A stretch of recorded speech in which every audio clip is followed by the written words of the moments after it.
C'est l'histoire d'un juif simple qui vivait près de la ville de Lubavitch. Ce chassid avait une auberge pas très grande, grâce à laquelle il gagnait sa vie, mais de façon très difficile, car celle-ci n'était pas située au centre-ville. Une année, à la veille de Shavuot, tôt dans la matinée, le chassid marchait dans les rues de Lubavitch, absorbé par ses pensées et ses préoccupations.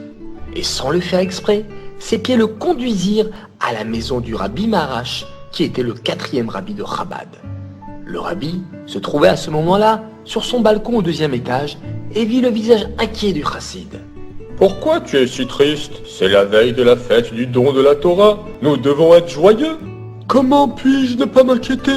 Nous sommes effectivement à la veille de la fête et je n'ai pas la moindre pièce pour pouvoir acheter les aliments de base. » Le rabbi se tut un instant et soudain, il vit au loin et déclara: « Observe à travers l'horizon et regarde tous les invités qui arrivent. Cours vite chez toi, achète de la nourriture et prépare l'auberge comme il se doit pour pouvoir accueillir ces nombreuses personnes qui se dirigent vers ton domicile pour la fête. »« Mais Rabbi, je n'ai même pas une petite pièce, comment acheter tant de nourriture ?»« Tiens, je te prête 10 roubles. » 10 roubles, c'est beaucoup d'argent. Merci Rabbi, merci.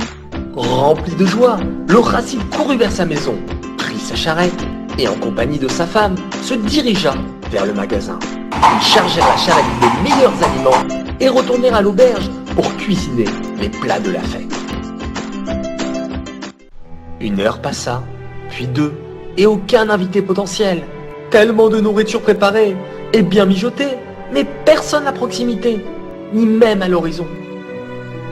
Le chassid tourne en rond 1 heure et encore 1 heure, et voici déjà le moment d'allumer les bougies de la fête. Le chassid était doublement déçu. Comment va-t-il rembourser les 10 roubles, somme très importante, au rabbi?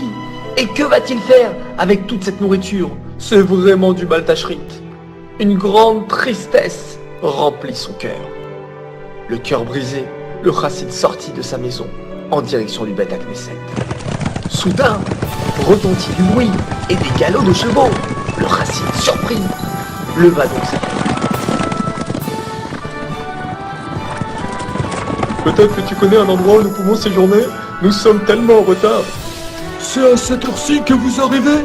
Réponds vite, il n'y a pas de temps à perdre, la fête est déjà rentrée.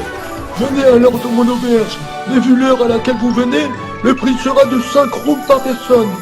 Pas de problème, l'essentiel est de pouvoir nous installer, merci.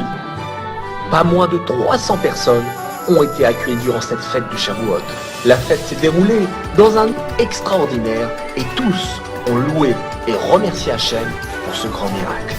Après la fête, le chassid retourna vers le rabbi pour lui rembourser sa dette en plus d'un don respectable pour le remercier. J'ai tout de même une question.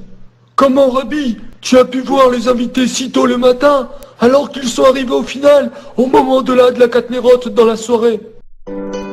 Il est connu que lorsque nous nous tenons dans un endroit élevé avec la clarté du soleil, nous pouvons voir très très loin. Et pour nous aussi, le rabbi a dit il y a déjà quelques années que le Mashiach arrive.